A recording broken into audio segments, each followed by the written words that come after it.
It's really important to me that in the journey of my experience as a provider, I'm making impact in patients' lives, not just by treating their symptoms, but really getting to add value in a capacity that is going to be transformative for them.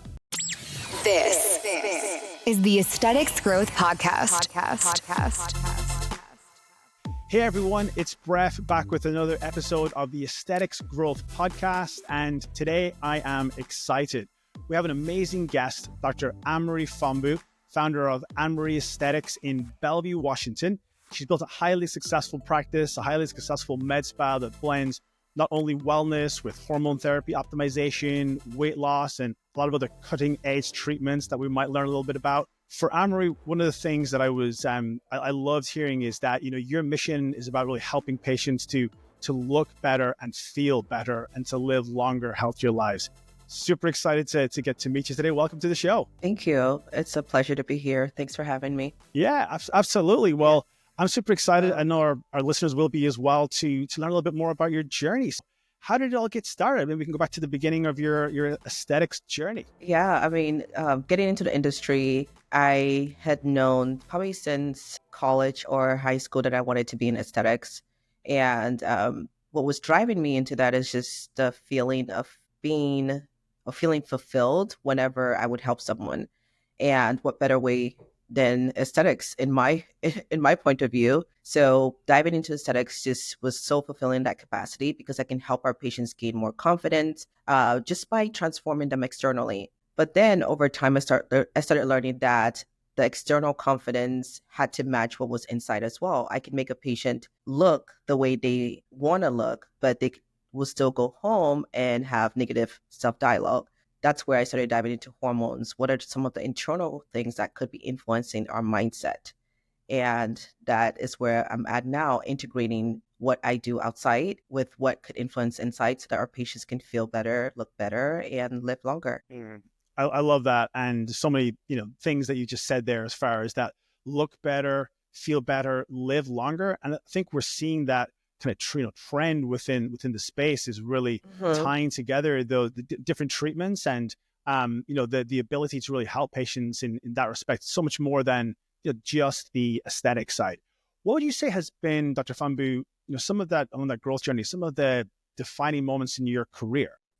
Defining moments is just the intimate relationships and conversations that I've had with patients. I would say the consults that I've had are the things that those conversations and the dynamics that I have with my patients are the most memorable. It's really important to me that in the journey of my experience as a provider, I'm making impact in patients' lives, not just by treating their symptoms, but really getting to add value in a capacity that is going to be transformative for them. I love that. Now, we're going to talk a little bit more in a few minutes about some of those trends and things that you're seeing when it comes to growing the business, because there's so much to it. There's both the professionalism, your credential, your training. What would you say have been some of the biggest challenges that you've had to overcome thus far in growing your business? It can be challenging to be in the provider mindset, so seeing patients, but also being able to separate that and also think business-wise. But I find that at the core, one thing that I'm able to do is still being able to listen to our patients and listen to our consumers. So what does the business need? And also what do our patients need? And being able to have other resources like marketing companies and other mentors that will help me see my blind spots as well. I would say that's the most challenging part, shifting from being a provider to being a business owner. That's two different mindsets. So you have to be able to disconnect that part so that you can see where the roadblocks are and the blind spots are so that you can address it. I love it. We'll kind of unpack some of that a little bit, because with growing the business, right, it's there's different sort of milestones along that journey. And you just mentioned that shift from the provider to the business owner. And sure enough, there can be still some overlap. How have you done that? What's that process and that journey look like for you, Dr. Fombu? Listening to what the consumers are saying. Because, for instance, when I go into a visit, I pay more attention to what my patients are saying. I find that a lot of times we can discover what their root causes are. They know what they're going through. They know their body's the best. They're able to articulate that to us. And it's easier for me to dissect that and be able to figure out what I can do to help them. But they have all the answers already. They just need us to be able to help them and guide them with our own specialties to get the results that they need. That same kind of thought system applies to marketing as well. So when I'm trying to figure out what we need to do next, it's about listening to our consumers. Originally, I was coming in thinking I'm going to add this service and that service because that's what I'm passionate about. But if your demographics is not going to be interested in hormones or they're not interested in a lot of lip filler, you have to meet the demands of the location that you're at because that's who you need to listen to. Mm-hmm. I love it, that the patient-centric approach, which is great segue into this kind of section that we do here as far as what's hot and what's not. And you mentioned listening to your patients, to your clients. What are you seeing as far as some of those trends from listening to them? Maybe things that you've changed or new services, new treatments, anything that you're seeing from a trend? I would say consistently, and where nationally and globally we might be shifting towards, is that in primary care settings, patients don't feel heard. They feel rushed in that setting, and it's more reaction. So medicine is becoming more reactionary to, okay, now you have a symptom, let's treat that. I feel like that's what I'm hearing that's happening with a lot of our patients. They don't feel like there's a connection. They don't feel like they're being asked further questions to understand where is this coming from or why are you feeling the way you're feeling. So that is going to be what is shifting in our industry because people are wanting that connection more. And how do we do that? It's not just about treating symptoms. It's about preventing what could happen and also thinking about not just the lifespan, but also the health span. So I don't just want to live longer, but with 500 meds, right? The quality of the time that I have on earth is going to be more important as we're moving forward the next few years. I love that. I mean, there's definitely, that's something that we've been hearing a lot about as well, is just that with the overall importance of wellness and the kind of that crossover with aesthetics and really that need to educate patients. You mentioned the kind of the primary care aspect. What are you seeing as ways to do that? Is there anything that you've tried, things that you've been doing differently to do that, to educate patients and to help them get those types of answers? Having different modalities of delivering the education. Quite often patients can read a lot of things online, right? Being able to hear from us and post visits, getting post-care instructions. Those are just some ways that we reinforce things to them as well. And we have a wellness coach that works with our patients. So there's always that one-on-one support, the value added. So they're not just left with the printout or the messages that we'll send. They can actually know that there's someone I can just text or call or email that's ready to answer any questions. So the availability of a resource, accessibility of a resource, and knowing that the value of us actually putting them as priority is emphasized. Love what you said there. You really created an experience, which I think is important. We call that new patient, that new client's experience. And you mentioned the coaching aspect and kind of programmatic approach that that you take to your business and to treating patients. How did that evolve? It wasn't something that just you decided to do it one day. I know you listening to patients, but I think the audience would love to hear how you've created and curated that patient experience at your business. I think it all stems from how would I want to feel? So what would make me feel good if I was valued? So that's where it all stemmed from. But my philosophy of practice is always centered on people always remember how you made them feel. They may never remember your name, but the essence of the feelings that is associated with the experience that they've had with you, they'll remember that. So I always put that at the center of everything we do.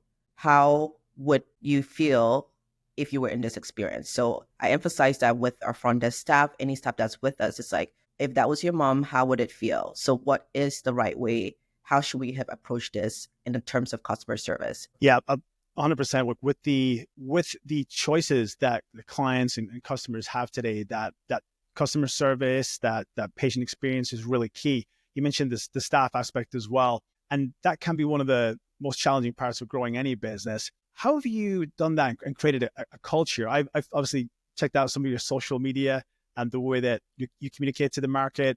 I love the way you get your personality across. I won't give away any spoilers, but how have you created that culture and really extended that personality of your practice to attract and to really win the trust of patients and clientele? I think it first starts from the interview process. I do explain what our value system is and ensure that it's in alignment with who they are. We're just not a practice that's you come and you just see your patients and you leave. It needs to be more than that. So it starts there, hiring the right people that have the right values as well. Then when they come into working with us, then we have to think about how do we create a culture since all our values are in alignment. So we try to have more meetings, more communications, incentivizing good behavior, and also not just doing what we want that we want our patients to feel, but also how do we want to feel internally? How do we support each other, and give each other a positive affirmation as well. I love that. At our company as well, that's been something that we've intentionally been working on. And I love what you said there as far as recognition, the core values, recognizing core values at your company, things that you actually put a lot of intention into, because when you do that, when your team members do that, again, it creates that harmony, that overall remarkable experience for patients. Any examples you might share? Because I think this is something that our listeners will get so much value from. It's kind of an intangible, or something that especially maybe like newer med spa owners or ones that are looking to get kind of over like a certain hump or a plateau. The culture, the experience, the core values, they're so important. I'd love to hear from you a little bit more about how you've gone through that process and assembled those core values. It stems from caring and the mission of your business. Someone else's mission could be, I just want to make money fast, right? So having empathy or having those values are not going to be important. It's going to be targeted towards how do we make money fast. So if your attention is to have impact that is more long-term on a patient's life, it's going to entail,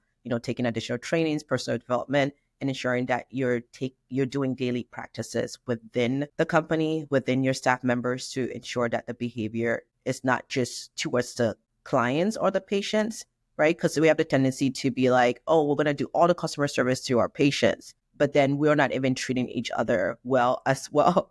So we have to be the example so that it's easier to transfer that to that patient experience as well. I love it.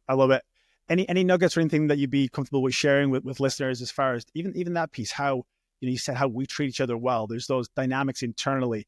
It doesn't have to be incentives for staff for doing certain things or for booking a certain amount of clients or patients, but anything that's working well for you when it comes to those rewards and really, creating that unity and culture. I think that would be awesome if you had anything to share. So one of the most impactful things that we've seen within our workspace is being able to acknowledge each other. So what we've been doing is having our members of our team go around and acknowledge a positive trait about each other. It doesn't have to be performance-based. It can be a trait or thing that they did to us during the week as well. So where, let's say someone bought you coffee, we want to acknowledge that we have a lot of gratitude towards you bringing us coffee this week. So acknowledging the non-measurable things that we use for KPIs has been really impactful for the person's personal development as well. But one of the things that we've been looking at is how do people receive feedback and what is something that's moving for them. Some of us need that positive affirmation. Some of us need acts of service. Some of us need gifting. So how do we share our grace and gratitude, and how do they receive grace and gratitude? Well, I'm sure we could do a whole podcast episode on just that, but is there any kind of tools or trainings that you've been going through to help to realize that with your team? I've done a lot of Tony Robbins events. So I would say that's one of the key things. Love Tony Robbins. Yeah. So that's where I've gotten a lot of my information from. Yeah. That's awesome. That's cool. I kind of got that vibe, and I've been to see Tony Robbins as well. And I think a lot of our audience, anybody, you mentioned that personal development and people that are, educating on podcasts like this or listening to them. I think there's a lot of common threads there. So that's beautiful to hear. Mm-hmm. You've been, sharing so much, Dr. Fombu. Any particular things that you notice when there's some of your colleagues are getting started or growing their business? Any kind of common mistakes or things that they're not doing that they should be, that if you can maybe create awareness for it, it could help them to grow their business? I think that quite often in the industry, there's a push to add more devices. I almost fell into that trap. You get a lot of sales reps that come in and like, get this laser, get this device. This is the reason why you're not making enough money yet. If you get it, then the patients will just show up. And I still see that happening. And these are like 100 to 500,000 devices, a huge investment, especially when you're starting out.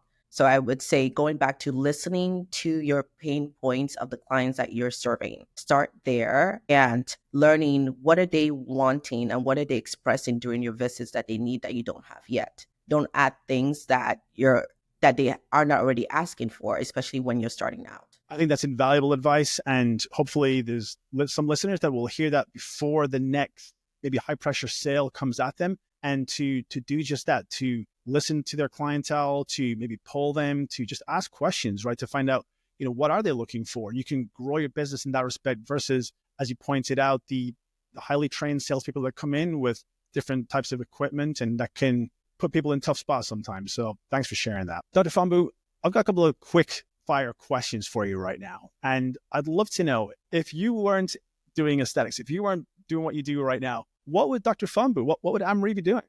I would find a way to heal the inside, because I still find that there's so much pain and suffering that people still go through. I would like to offer, I would be doing something that's healing them internally in some way.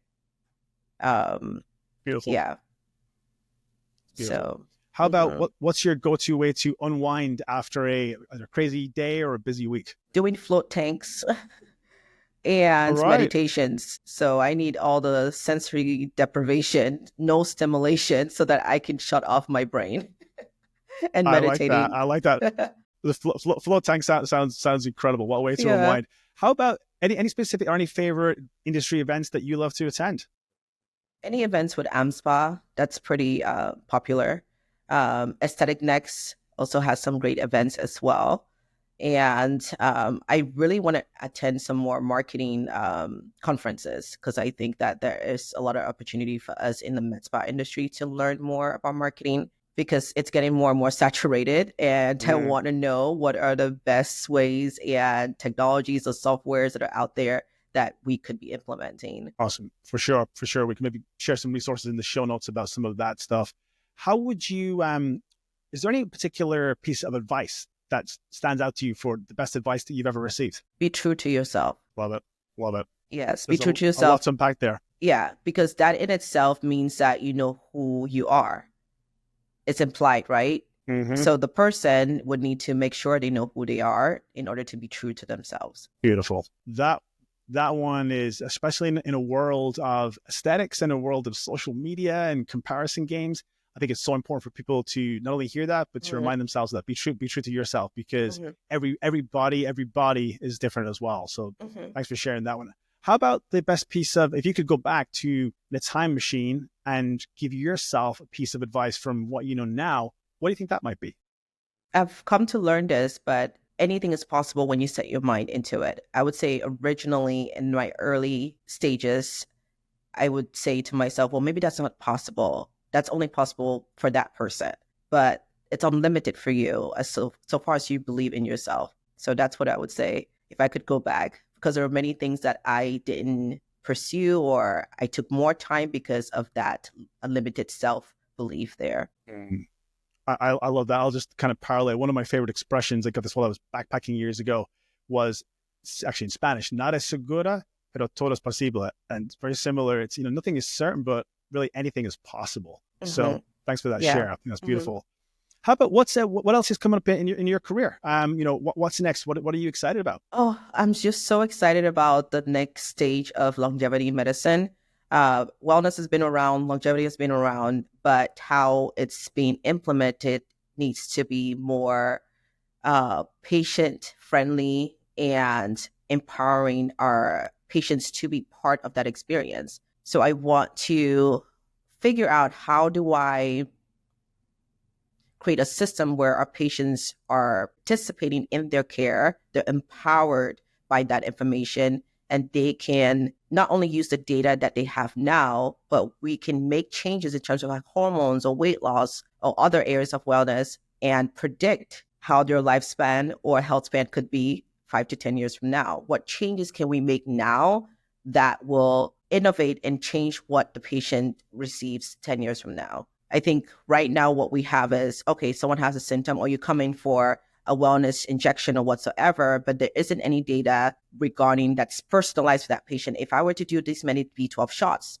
these are the benefits. This is the avatar that would present in my body 5 years from now. So that's the data I'm trying to kind of collect for our patients and create a program where they can not only see what today is, but the potential for 3 years. That's really awesome. And it sounds to me like your future success is really about continuing doing what you're already doing, which is listening to people, listening to clients, and putting together those programs that truly make sense for them. And one of the I think the standout takeaways from the show for me today, and for your listeners, was just what you said. It's not about what you say or what you do, but really about how you make that person feel. So thank you for delivering and dropping all those nuggets on the show today. Let me ask you, what if somebody wants to get in touch to learn a little bit more, because you're up to quite a lot, what would be the best way for people to connect or to learn more about what you're doing? We have a contact page on our website. That's usually the best way, because the email from that will go to all of us on the team. And also via Instagram, we have a social media manager. So any messages sent on there, which is AnneMarie _Aesthetics on there, or on our website as well. Awesome. Listeners, viewers, I recommend checking it out. Dr. Fombu, it's been an absolute pleasure to get to connect with you today. Thank you so much for sharing your journey. Really excited for everybody to get to learn more. Yeah. No, thank you. I appreciate you having me here, and it's an honor. This is the Aesthetics Growth Podcast.